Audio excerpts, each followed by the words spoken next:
Greetings. Welcome to part 3 of Muses from Moscow. Hope you enjoy.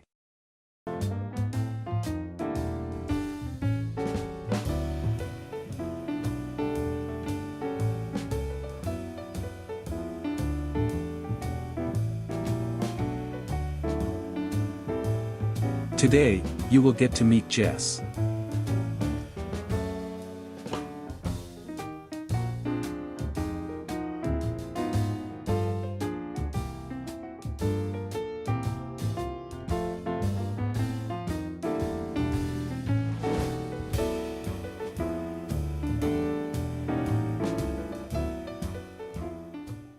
Allie is ready and her new friend Pearl is also set for an adventure as they head out for their first walk together.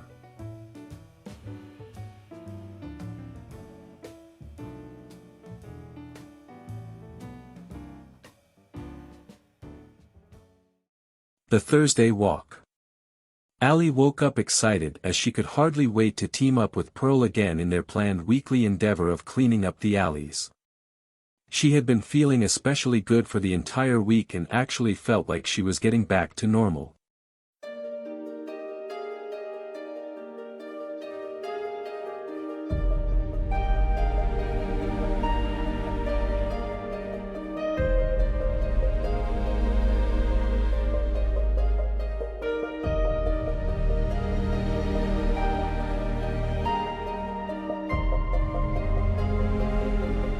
Her energy was on high as she bounced up onto the porch of the little greenhouse.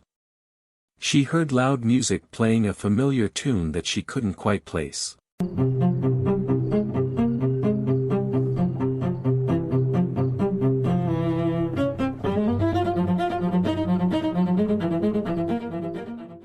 It took a moment, but she recognized an old Rolling Stone tune, "Paint It Black," blaring from the living room. She knocked and then rang the doorbell when nobody answered.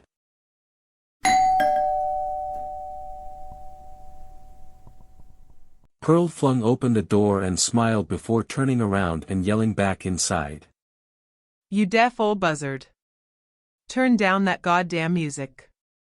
I can't hear myself think." She again smiled and waved for Allie to come inside, where the unsuspecting visitor was presented with a snapshot she would not soon forget. There stood a handsome older silver-haired man with a paintbrush in his hand, next to an easel. He had on a neatly pressed white dress shirt, a bright red bow tie, a pair of even brighter red long johns, and some leather slippers. He smiled at Allie in a way that lit up the room. "Oh, for Christ's sakes, Jess. Go put on some damn pants. You look like you just escaped from the funny farm." "They're coming to take me away." "Knock it off, Jess." The guy shrugged and disappeared. He returned seconds later, buckling up a pair of gray slacks, and stuck out his hand. "That old coot is my husband, Jess. Jess, this is Allie, the girl I've been telling you about." "It is my distinct and heartfelt honor to make your acquaintance, Miss Allie. My loving and temperamental bride here speaks highly of you. But she has it wrong. I actually prefer to be addressed as Jesso, being as I just returned from Mexico." "Oh, brother. He has assumed yet another identity. He speaks Spanish like a retarded Texan. Nobody down there in Oaxaca can understand a word he says, but that doesn't stop him." "Good to meet you, Jesso. I love your paintings. What are you working on today?" "Well, thank you, my dear. I have been wanting to do this for years. I am composing a painting entitled, 'Paint It Black,' using the music for inspiration. The stones are from your era, or are you too young to remember them?" "Jesso here causes most of my migraines, which shouldn't be too hard to imagine. But he's harmless.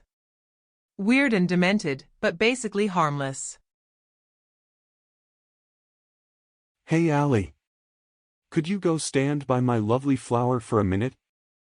I might paint the two of you after I finish my current masterpiece." Allie moved over. Gesso took out his camera and clicked it a few times. Wow, you two are almost carbon copies. If Pearl hadn't blossomed so much in her advanced years. Two cute, petite pixies. Hey, that could be the title. Screw you, Buster. Don't you dare call either of us cute. The word cute is for describing little purring kittens, or puppies wagging their tails, or one of our girlfriend's new shitty haircut. It ain't to be used to describe us. And fuck petite and jam the word pixies up your gray-haired asshole. Allie, have you noticed my wife has quite a way with words? The only problem is there are way too many of them. Okay, I understand, dear, why cute is not proper, but what's wrong with petite? Would you prefer Lilliputian, or diminutive or perhaps Fleischbeck? Petite? Hell, more than half the female world would love to be called petite. Ask any fat woman or any tall woman. Jesus, I might have to change the name of my painting to one petite, fun woman and an old cranky drab. In fact, I think I have had enough abuse for one afternoon. I believe I need a cocktail or two. Ladies, I say hasta whenever. Allie, I hope to see you again soon. My wife has been in her current bad mood for over a decade now, so forgive her. Good luck on your alley cleaning. He smiled, gave his wife a kiss on the cheek, and patted Allie on the shoulder gently as he headed out the door. You two are like a TV show. Damn, Pearl, that is one stunningly handsome man. Is he always so happy? Yeah, he's great. Every day is fun with that guy. I love him to death. Excuse my language. I get carried away with our banter sometimes.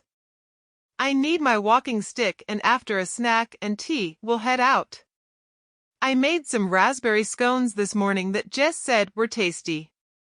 Have a seat, love. My goodness, Pearl. Where did you learn to cook so well? These are scrumptious pastries.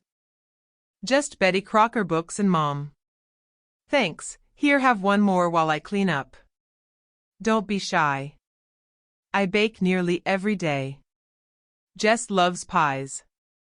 I bet I have made over 2,000 of them for us over the years. No exaggeration. He'd have to have a piece each day in his lunch basket. He couldn't bear to eat at the college cafeteria, mostly, because he's such a cheap bastard. What was his job? What the hell? Nobody rings our bell. Pearl tossed down the dish towel and headed to the door while straightening her hair. Trick or treat, love. Forgot my wallet. Don't mind me, girls. I won't be long. The lodge has a poker tournament starting in a few minutes. He smiled at Allie and hustled down the hallway. God, what's he gonna be like in a few more years? Probably be feeding him Jell-O and giving him jumbo Crayolas to play with soon. He came back and kissed her on the cheek. Think I'll have a quick scone before I go back there and take all those old-timers' money. Pretty tasty, aren't they, Allie? Damn it. I just cleaned up. Jess took a seat and asked Allie a question with his mouth full. Are you a reader, Allie? Oh, yes. I read all the time. Currently, I almost finished Edith Wharton's Roman Fever and other stories. Oh, my. You surprised me. Love Edith. I have a first edition of the Glimpses of the Moon in my collection. Her husband must have been a real jerk, don't you think? Yeah, seems so. Hey, Jess, have you been to Zipolite? My husband John and I took a fun trip to the Yucatan Peninsula many years ago. Oh wow. You are full of surprises. Yes, Zipolite, the beach of the dead, I almost drowned there. I flew down to Porta Angel from Oaxaca a few years ago. Landed on a dirt runway and hiked into there. Guy tried to rob us at knife point. Enough. Don't you dare bore my new friend with some of your long-winded tales. Okay, Cranky, but I had that wrong. It was by Machete Point Alley. I hear my friends calling. See you later, girls. You asked about his job. He taught American literature at 3 universities over the years. We ended up here in Moscow 2 decades ago. He switched to teaching Latin American studies the last 8 years, before he retired. We've been all over Central America. I'm tired of going down there, but he still loves traveling down south. He especially enjoys Belize and Costa Rica. He has several places in Mexico he returns to. Oaxaca, a little village called Ielapa, and the island of Cozumel. They headed off from the greenhouse sanctuary just as the clock on the United Methodist Church chimed off 12 rings. They chatted and joked around as they filled their satchels. Pearl guided Allie to a dumpster behind the church. They were emptying their first load of trash when they witnessed an event they would talk about over wine afterward. A few feet away, they spied 2 little ones standing next to a statue of a lion. Pearl and Allie watched as their dad took a photo of the twins, a cute boy and a precious-looking girl. That should be a good photo, twins. You two standing next to Papa Smitty's friend, Leo the lion. Before Papa Smitty got his wings from an angel and flew away, he used to tell us to always say, "Hi," to Leo, so the lion would not be sad. I miss Papa Smitty. He took us on adventures all the time. Hey, Dad. What are all those people doing in that line in front of the church? Oh, twins, that is a funeral like Papa Smitty had. We have to stand here quietly for a few moments. Those people are waiting in line to go to a funeral of someone they loved or knew who has passed on.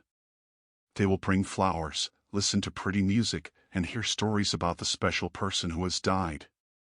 Some people will cry because they miss the person who has passed on. Others might smile a little as they recall the fun things the person did with them. Let's just stop and remain really quiet until everyone gets into church. The music, prayers, and good words will only last for about 20 minutes. Everyone will say their goodbyes and life will go on. Funerals are for saying goodbye.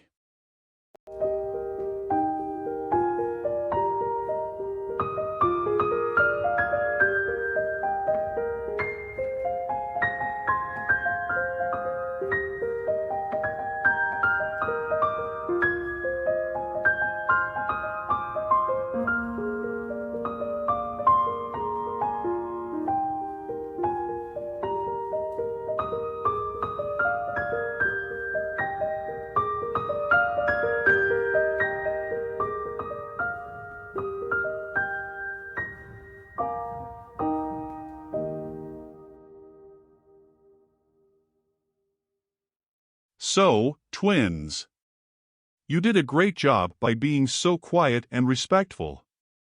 I have a question for you. What do you hope people will say about you when it is your time to pass away? I hope they say I tried hard to be nice to other people.